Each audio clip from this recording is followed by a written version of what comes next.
Bonjour une fois de plus, très chers compatriotes gabonais, en vos rangs des qualités respectives sur ce long. Je suis Thierry Essam David Mbirakouma, le minotaure de la baie de Cochon, la voix des sans-voix, la cristallisation des aspirations légitimes du peuple souverain, garant de la légitimité populaire et institutionnelle. Par ailleurs, président actif de la jeunesse insoumise, vice-président porte-parole des États-Unis de quartier sous-intégré, chargé de la riposte de la coalition août 2027. Je suis également l'avocat de causes perdues. Et là, je reviens à charge sur l'affaire Brice Lacuche Alianga pour vous donner un certain nombre d'informations assez capitales. Il vous souviendra que Brice Lacuche Alianga a été poursuivi pour usurpation d'identité et d'ailleurs il a été blanchi à ce sujet-là parce que le tribunal a bel et bien déclaré que Brice Lacuche Alianga était gabonais. Malheureusement, il a purgé 4 années d'emprisonnement à tort sur ces présumées accusations falatoires. Et là, Lacuche Alianga est également poursuivi pour des crimes de détournement de fonds publics par bande organisée, association de malfaiteurs, concussion et autres. Bref, et vous avez suivi il n'y a pas longtemps Brice Lacuche Alianga devant les tribunaux avec Tony Ondoma. Brice Lacuche Alianga exigeait de rembourser 5 milliards de francs CFA avec 100 millions justement de paiement des frais au tribunal de première instance de l'État. Et Tony Ondoma devrait payer 1 milliard 800 millions avec une récupération d'un de ses immeubles et une confiscation de certains de ses comptes financiers. Et demain, vous allez encore une fois de plus retrouver Brice Lacuche Alianga, toujours dans la chambre d'accusation. Et là, ce serait un de ses anciens lieutenants également, c'est-à-dire l'ancien ministre de l'économie, ancien ministre du pétrole, ancien directeur général de la Sogara, c'est-à-dire votre fils Noël Mbumba. Noël Mbumba qui est également à charge contre Brice Lacuche Alianga, toujours dans le cadre de la recherche de la vérité. Et là, il y a également un rebondissement qui est parti depuis le 10 mai 2024 et il n'y a personne qui en parle. Ce rebondissement est tout simplement l'aveu. Donc l'aveu de son excellence Ali Bongo Ondimba qui vient disculper Brice Lacuche Alianga sur pratiquement toutes les questions que relèvent que Brice Lacuche Alianga aurait agi sans l'autorisation préalable du chef d'État, son excellence Ali Bongo Ondimba. Et je vais vous dire ce qu'Ali Bongo dit. Ali Bongo Ondimba affirme de manière péremptoire devant cette chaîne de télévision internationale qu'il n'y a eu aucune décision qui n'a été prise sans son aval, ni aucune nomination. Voilà. Donc, Ali Bongo Ondimba dit clairement qu'il n'a jamais fait l'objet d'aucune manipulation de son épouse, de son fils, encore moins de Brice Lacuche Alianga. Il le dit très formellement qu'il est le seul responsable de tous les actes qui ont été posés pendant l'exercice de son pouvoir. Et il le dit de faux aise-manière qu'il n'y a eu aucune décision qui a été prise sans son consentement, sans son aval, encore moins des nominations. Tout ceci vient mettre également au bout du jour certains ministres qui au préalable à l'époque disaient qu'ils ne comprenaient pas comment ils avaient été débarqués du gouvernement et que Lacuche Alianga aurait utilisé un subterfuge, qu'il aurait manipulé le chef de l'État, qu'il aurait d'ailleurs contrefait sa signature. Et là, Ali Bongo vient de débouter pratiquement toute notre cour judiciaire, toutes les accusations du ministère public. Donc Lacuche Alianga qui a toujours été accusé à tort et il le disait de faux aise-manière, et c'est pourquoi au dernier procès avec Tony Ondoma, Lacuche Alianga avait demandé qu'on puisse faire témoigner le chef de l'État et beaucoup d'autres personnalités administratives et financières qui étaient à l'origine de la sortie de ces faramineuses sommes d'argent qui sont devenues aujourd'hui les éléments à charge contre Brice Lacuche Alianga. Je vous invite une fois de plus demain de vous rendre très nombreux au tribunal pour une fois de plus encourager ce jeune compatriote-là qui a été victime de toutes les ignominies, accusé à tort, alors que le véritable responsable de tous ces supposés détournements de fonds publics, eh bien, c'est lui-même Ali Bongo Ondimba qui a d'ailleurs reconnu qu'il était le seul responsable de toutes ces accusations. Ali Bongo Ondimba, qui n'a jamais fui ses responsabilités. Il n'a jamais fui ses responsabilités. Et lors de cette interview avec Jeune Afrique, on demandait pourquoi est-ce qu'Ali Bongo Ondimba ne sortait pas du Gabon pour aller se soigner à l'étranger. Il a dit clairement, la réalité c'est qu'il n'a jamais été emprisonné ou confisqué par quoi que ce soit. Mais il disait qu'il avait du mal à aller à l'étranger sans son épouse Sylvia Bongo Valentin, sans son fils Nourdine Bongo Valentin. Mais Ali Bongo Ondimba dit tout de même qu'il a le regret pour avoir choisi des personnes telles que son directeur de cabinet administratif et financier, mais également pour avoir fait confiance de manière aveugle à l'un des amis de son fils, c'est-à-dire Yann Goulou, et que ce serait ces derniers-là qui l'ont amené véritablement dans ce tourment jusqu'à la chute du pouvoir. Et Ali Bongo Ondimba exhorte également les autorités actuelles de pouvoir le rencontrer pour pouvoir discuter. Et il le dit clairement qu'il reconnaît avoir commis plusieurs erreurs pendant l'exercice de son pouvoir, mais il le dit formellement et qu'il n'a pas été le seul avec la famille Bongo à avoir dirigé le peuple gabonais, à avoir dirigé la nation gabonaise. Donc, lui également, il aimerait attirer l'attention de tous ceux avec qui il a gouverné le pays, d'avoir cette reconnaissance que eux également, certainement, sont coupables de toutes les récriminations dont fait l'objet Brice Lacuche Adianga. Ali Bongo Ondimba, on pourra d'ailleurs le dire, qu'il a pratiquement retrouvé tous ses sens. Parce que avoir un raisonnement aussi cohérent de la part d'Ali Bongo Ondimba, eh bien, c'est mal connaître qui était véritablement Ali Bongo Ondimba. Il le dit clairement qu'il reconnaît avoir commis des erreurs en faisant une aveugle confiance à Mohamed Ali Salou et Yann Goulou. Mohamed Ali Salou, qui est ce jeune Libanais, qui était jeune Béninois, qui était directeur du cabinet adjoint financier du chef de l'État, qui se trouve actuellement également à la prison centrale de Libreville. Yann Goulou, que vous connaissez très bien, ce personnage sulfureux et qui était à la tête d'une véritable mafia en sa qualité d'ancien directeur du cabinet de Nourdine Bongo Ondimba.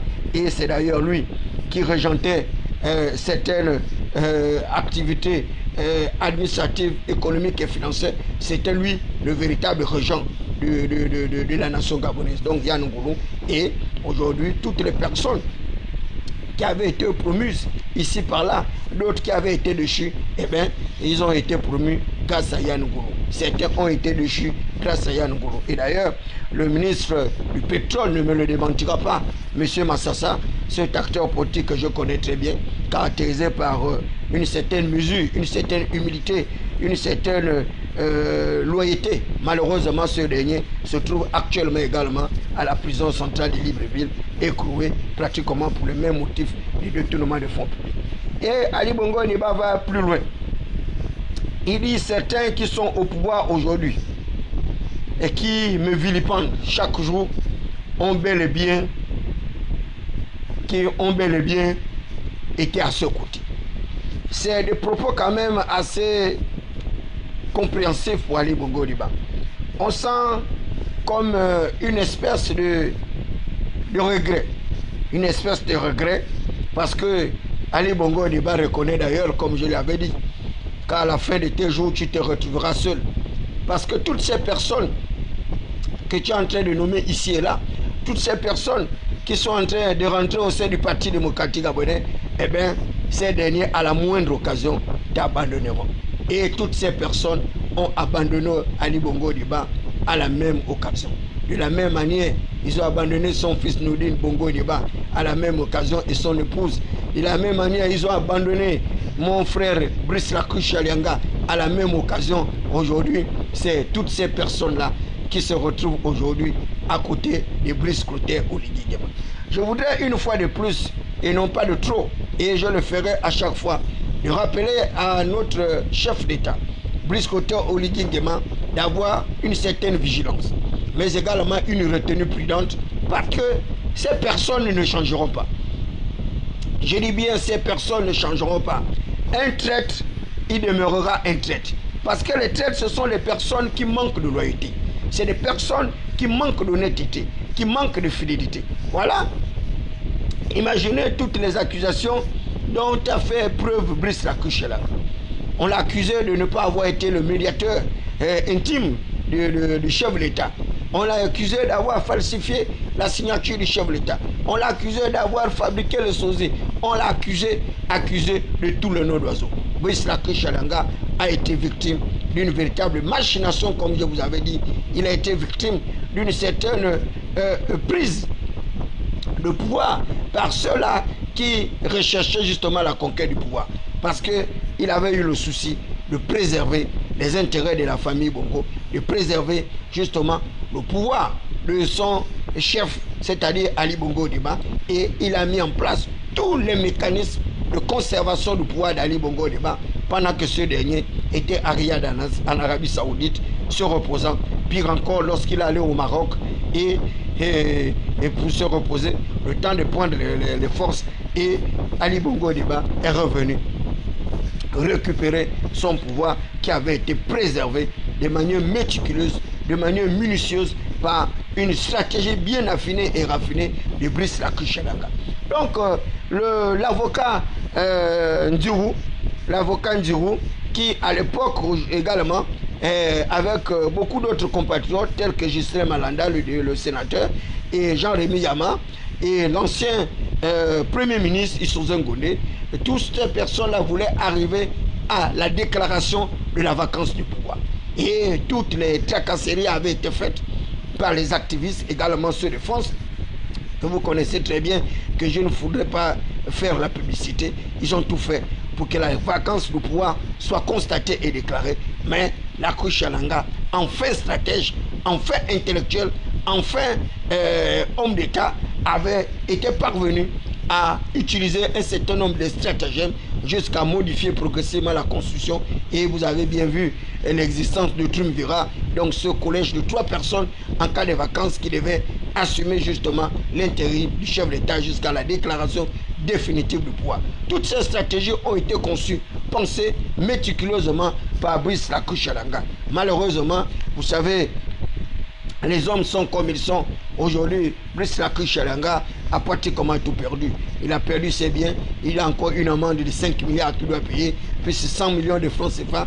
Il a perdu son père qui est décédé pendant qu'il était en prison, c'est-à-dire son père géniteur. Il a également souffert du martyre de sa mère qui a été frappée d'un double accident cardiovasculaire.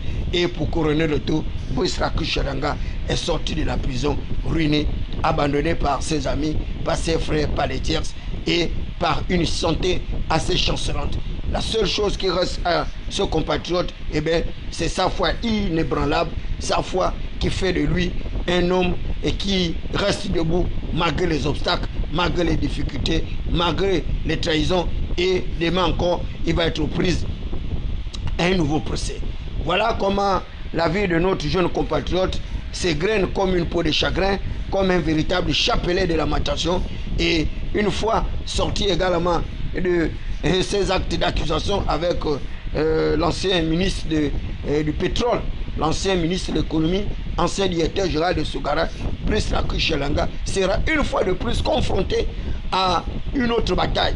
Et là, ce serait avec d'autres chefs d'accusation, avec Patrici Tanaza, son ami fidèle, son filleul, son frère, son fils, Patrici Tanaza, qui était pratiquement tout pour Brice Lacuchelanga.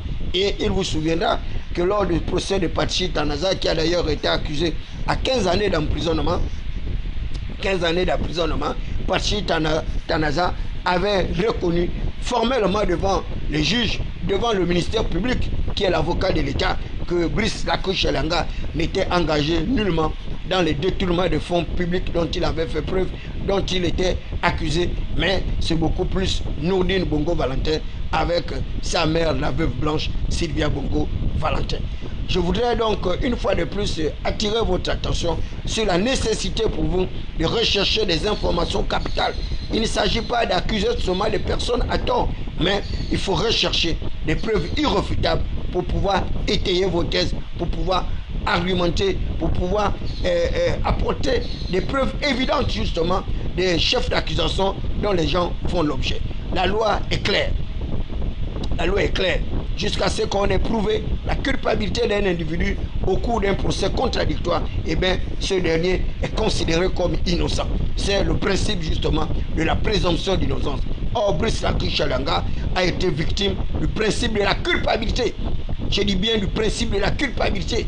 Une culpabilité sans véritable démonstration après des preuves matérielles, des preuves irréfutables de ces accusations. Et même au cours du procès de Brice Lacuche Alanga avec Tony Ndomba, eh bien, il n'y a eu véritablement aucune preuve, aucune certification que Brice Lacuche Alanga aurait détourné ses fonds publics. Et imaginez à cette époque qu'est-ce que Brice Lacuche Alanga aurait pu faire avec 300 millions de francs CFA. Dès lors que c'est lui qui arrivait à faire nommer les gens, c'est lui qui arrivait à aider toutes ces personnes-là qui sont sorties des quartiers malfamés de nos villes et villages, qui sont sortis justement des quartiers tels que les quartiers de l'hôpital où sévit la misère, la pauvreté, avec des égouts de la baie de cochon aux odeurs d'une boniche en putréfaction. Mais nombreux ont bénéficié de la gratitude, de la magnificence, de la fraternité de Brice Lacuche Alanga, et malheureusement pour mon jeune confrère, ils n'ont pas pu le rendre l'ascenseur. Et c'est ce que je le disais lorsque j'étais à l'Assemblée nationale pour contester le fait qu'on aurait remis en cause l'humilité des députés qui étaient accusés également au niveau du Parti démocratique gabonais qui avait fait l'objet d'exclusion. Je disais, écoutez, il vous fallait nécessairement préserver l'humilité des députés pour ne pas faire jurisprudence. Et à cette époque-là, je disais à mon frère Brice Lacuche Alanga, il faut faire attention à tes amis, les amis des jours heureux. Il faut véritablement faire attention parce qu'ils trahissent très facilement. Et je vois comme un sombre nuage qui pèse sur sa tête. Il vaut mieux pour toi d'avoir une retenue prudente parce que tant va la cruche à l'eau, elle finira par se briser. Malheureusement, comme je vous le disais, moi David Mbirakouma, en tant que prophète politique, toutes les prophéties eschatologiques que j'ai toujours dit à l'égard des Thiès se sont toujours avérées justifiées, se sont toujours avérées confirmées. Malheureusement, c'est peut-être un mauvais sort pour moi David Mbirakouma de pouvoir vivre ces événements sans pour autant pouvoir changer l'atmosphère de ces événements. J'ai prédit la chute d'Ali Bongo Ondimba avec son isolement. Aujourd'hui, Ali Bongo Ondimba vit dans des conditions non pas les plus précaires, mais les conditions les plus difficiles. Parce que nous connaissons Ali Bongo Ondimba comme un véritable épicurien, comme un amoureux de la vie, comme un bon jouisseur, un bon viveur. Or, aujourd'hui, il est reclus dans son château de Versailles, dans le faubourg de la Sablière, et privé certainement d'une liberté comme la liberté de David Mbirakouma, ma liberté d'action, ma liberté de manifestation, ma liberté de communiquer, ma liberté d'ascension. Et c'est ce qui est le plus important. Ce n'est pas l'argent qui fera de vous le véritable être que vous devez être. Nous avons choisi de défendre les nobles valeurs et nous défendrons ces nobles valeurs jusqu'au bout. Donc demain, je vous exhorte une fois de plus de vous retrouver du côté du tribunal de Libreville pour que nous puissions continuer à soutenir Brice Lacuche Alanga afin que la vérité puisse triompher sur l'obscurantisme, afin que la lumière puisse triompher des œuvres infructueuses des ténèbres. Brice Lacuche Alanga, que le Seigneur, le Dieu El Rafa, ce Dieu guérisseur, ce Dieu mystérieux, puisse te préserver, préserver ta santé, préserver ton confort, préserver ton bonheur, et qu'il restaure ta dignité, ton état de santé physique, ton état de santé mentale, ton état de santé psychique et psychologique. Je suis Thierry Sam David Mbirakouma, le Minotaure, la baie de cochon, la voix des sans-voix, l'expression, la cristallisation des aspirations légitimes du peuple souverain. J'appelle également ce Dieu puissant, l'éternel des armées, le Dieu juge souverain, l'avocat des opprimés, l'avocat de laisser pour compte sociétaux, des marginaux, des exclus, la croissance économique, l'avocat justement des orphelins de ne pas abandonner Brice Lacuche-Alanga. Lui, le Dieu d'investigation judiciaire, lui qui commande Interpol Céleste, que la vérité soit connue et que les véritables coupables puissent être démantelés au cours de ce procès et que Brice Lacuche-Alanga puisse retrouver sa totale liberté, sa totale communion avec ce Seigneur-là qu'il a embrassé et qui n'abandonnera certainement jamais. Voilà, que son âme puisse vivre dans le repos, dans l'ataraxie, comme le disait Socrate, c'est-à-dire l'équilibre de l'âme que nul ne peut troubler. Merci, très chers compatriotes gabonais. N'oubliez pas de reconnaître le bien que vous avez pu obtenir de toutes ces personnes-là, de Patricia Tanaza, de Brice Lacuche-Alanga, de beaucoup d'autres personnes que nous avons qualifiées la nébuleuse agévienne. Ces compatriotes avaient une particularité, à savoir qu'ils avaient un certain amour pour le peuple gabonais. Ils avaient une certaine fierté d'être là où ils étaient. Et c'est pourquoi ils pouvaient donner sans rien attendre en retour. Ils pouvaient promouvoir des gens sans pouvoir se soucier de quoi que ce soit ou de qui que ce soit. Malheureusement, c'est toujours nos plus proches amis qui nous trahissent. C'est toujours nos plus forts proches collaborateurs qui nous envient, qui nous épient, qui nous font des pièges, qui nous font toujours défaut. Parce que quoi? Certains n'ont aucune éthique, ils n'ont aucune morale, ils n'ont aucune véritable compréhension des mystères de la vie. Nous sommes sur terre justement pour sauver notre âme. Nous ne sommes pas sur terre parce que nous voulons vivre dans la luxure, dans le confort, dans le bien-être, alors que vous allez vous retrouver comme ce que disait mon père Ecclésiaste, comme ce que disait Salomon, que à quoi lui aurait servi d'avoir conquis l'humanité, d'avoir conçu les palais, d'avoir eu des femmes, d'avoir eu de l'argent, si le sort du riche est comparable à celui de l'insensé. Si le riche meurt en même temps que le pauvre, alors la vie n'est que vanité de vanité. Il est bien vrai que cette vie qui n'est que vanité de vanité, d'après justement mon père Salomon, non, la vie n'est pas vanité de vanité, parce que la vie a un sens, la vie a une trajectoire, la vie a une destination. Et pour ceux qui savent la destination de leur propre conscience, ils savent que nous ne sommes pas des terriens. Nous sommes des célestes et nous sommes là sur terre pour préparer notre départ vers l'au-delà.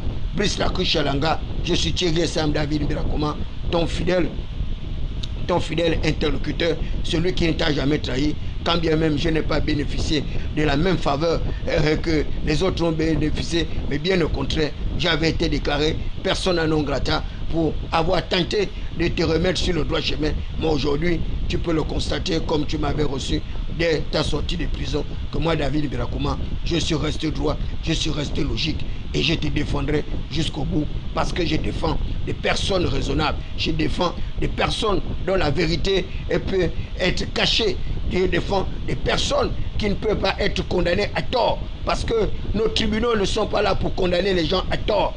Je dis bien, nos tribunaux ne sont pas là pour condamner les gens à tort. Il faut condamner les gens à raison. Et nous connaissons tous ceux qui ont joué ce rôle-là dans la déchéance de Brice Lacuche-Alanga. Par conséquent, je pense qu'il a assez payé comme ça. Il vaut mieux que vous le laissez tranquille, se reposer avec sa petite famille, soutenir sa mère, ses frères et ses soeurs, ses neveux et ses nièces, parce qu'il a une autre conception de la vie. Et Brice Lacuche-Alanga, cet humaniste, vous ne briserez jamais la foi de ce jeune compatriote. Lorsque vous avez gagné le ciel, eh bien vous avez tout gagné. Il n'y a aucun or, il n'y a pas aucune richesse qui peut vous permettre de vendre le salut. Parce que le salut est intimement lié à une certaine victoire. La victoire de Christ sur la croix de Golgotha. La victoire de Christ face à ses apôtres qu'il avait trahis. Et il pouvait dire à Pierre, avant que le coq n'ait chanté 3 fois, tu m'aurais trahi. Et lorsque Pierre a entendu le coq chanter et qu'il avait trahi Jésus 3 fois, eh bien, Pierre a commencé à pleurer et il s'est repenti et il est devenu le père, l'apôtre justement de l'église. Et la Bible dit, Pierre, sur cette pierre, je bâtirai mon église, car les portes de ce jour la mort ne prévaudront point contre toi. Donc, Lacuche-Alanga a tout gagné. Il a gagné le salut de son âme. Il a gagné également le salut de l'âme de ses parents. Aujourd'hui, il est en osmose. Il est en osmose avec le Dieu grand, fort et puissant qui a enrichi le Gabon. Ce Dieu qui nous aime tellement, d'un amour ineffable. Ce Dieu qui nous a protégés de toute forme d'obstacle. Ce Dieu qui a toujours préservé cette patrie contre nos oppresseurs, contre nos envahisseurs. nous sommes des Gabonais. Nous devons rester sereins, nous devons rester solidaires parce que les véritables batailles sont à venir. Les peuples entiers sont contre le peuple gabonais. Un petit pays très riche avec des richesses que d'autres n'ont pas, avec une faible population. Imaginez un seul instant tous ces expatriés qui sont à l'intérieur de notre pays. Et aujourd'hui, il y a des mesures qui sont suscitées justement pour restaurer l'honneur, la dignité du peuple gabonais. Aujourd'hui, il y a des mesures qui sont prises en place par les nouvelles autorités pour faire en sorte que l'étranger ne puisse plus continuer à mépriser le Gabonais, mais que le Gabonais commence progressivement à récupérer son pays, à récupérer son économie. Aujourd'hui, vous voyez bien, ce sont des entreprises gabonaises qui sont en train de construire notre pays. Donc d'ici 5 ans, 10 ans, nous aurons des véritables opérateurs économiques gabonais qui seront prospères, qui auront également des milliards pour construire notre pays. Or, par le passé, eh bien, c'était les expatriés qui arrivaient à prendre l'argent du Gabon pour investir ailleurs. Donc le sous-développement du Gabon est la conséquence du développement de plusieurs de ces pays-là. Et il nous fallait des bons compatriotes comme les membres ageviens et qui ont donné une certaine espérance au peuple gabonais en recherchant justement le rajeunissement de la classe politique, la lutte contre les privilèges induits patrimoniaux, mais également la lutte des classes, essayer de donner aux Gabonais le minimum qu'il fallait. Merci de votre bien aimable attention. Nous nous retrouvons demain à partir de 8 h du côté du tribunal de première instance de Libreville et particulièrement à la cour spéciale chargée de la répression des crimes financiers. C'est maintenant l'occasion pour les juges d'arriver à appeler Ali Bongo Ondimba au procès. Malheureusement, ils n'en sont pas capables et d'ailleurs la loi ne les autorise pas parce qu'Ali Bongo Ondimba, eh bien, même pendant qu'il était malade, il s'était acquis toutes les prérogatives pour pouvoir se protéger. C'est un ancien chef d'État. Et un ancien chef d'État, d'après la dernière constitution, ne peut pas être poursuivi, ne peut d'ailleurs pas se présenter devant un tribunal parce qu'il a l'immunité judiciaire, l'immunité pénale et juridictionnelle. Ali Bongo Ondimba est donc protégé sur tous les plans, sur le plan pénal. Donc Ali Bongo Ondimba peut continuer à vivre tranquillement dans son palais du côté de la Sablière. Ali Bongo Ondimba, et malheureusement, va également bénéficier d'une nomination parce que ce sont les résolutions du dialogue. Et que les résolutions fâchent ou pas, malheureusement, ce sont nos représentants qui sont allés voter un certain nombre d'inepties. Donc Ali Bongo Ondimba sera haut représentant personnel du chef de l'État, médiateur, conseiller, certainement pour arriver au maintien d'un certain équilibre, parce que ce qui est important, c'est la paix. Et mon père Omar Bongo Ondimba disait à l'époque qu'il vaut mieux manger un crouton de pain sec servi avec amour dans un climat de paix, de partage et de développement que de manger la viande la plus savoureuse dans un climat d'insécurité. Merci de votre bien aimable attention. Nous nous retrouvons demain à partir de 8 h du côté du tribunal de premier instant de Libreville. Je suis Thierry Sam David Mberakouma, le minotaure de la belle cochon, la voix des sans-voix, la cristallisation des aspirations légitimes du peuple souverain agressé par des promesses non tenues d'un certain nombre d'avatars, kleptomanes et clébards politiques sans base électorale, ces ménopauseux politiques sans foi ni loi qui arrivent à trahir facilement ceux-là qui les ont permis d'avoir accès à des leviers insoucieux de commande, d'avoir accès à la richesse, à l'opulence, aux meilleures conditions de vie et exemption de sa population. Honte à vous, bande de tricheurs, voleurs, des pires acabis, manipulateurs de conscience, conspirateurs de la paix et de l'unité de notre pays.